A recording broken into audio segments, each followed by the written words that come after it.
Qizlarjonlar va nihoyat pechenamizdan keldi. O'tgan safar ko'plarga yetmay qoluvdi. Mana bu safar 100 ta zakaz qilib yubordim.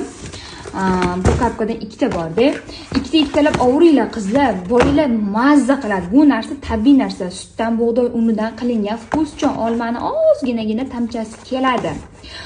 Buni ta'mi bo'lgani uchun ham bolajon bemalol o'tmana cho'pa-cho'p shimib o'tirganda shimib, qichigan tishlarini qichitib o'tiradi-da. Mana tish chiqish uchun rezinkalar beramiz-ku, rezinkadan bir ikkita bola olmaydi. Misol uchun meni qizim umuman rezinkani olmagan, otib olgan. Даже butuka ham olmaydi-da. Bu tabiiy narsa bo'lgani uchun qizim birdaniga olib ketdi. 3 oyligidan berganman. 4-oyligidan o'zi pastki ikkita tish chiqishiga yordam bergan. Qizlarjonlar ikkitalab bemalol ovuringlar. Qizinglar mazza qilib o'tiradi. Yarim soat ovini o'tiradi. Shu narsa bilan sizlar ishinglarni tezgina bitirib olasizlar. Zakaz qilmoqchi bo'lsanglar, Telegram nomer qoldiraman. Telegramdan yozsanglar, zakazlarni shu Telegramdan qabul qilaman.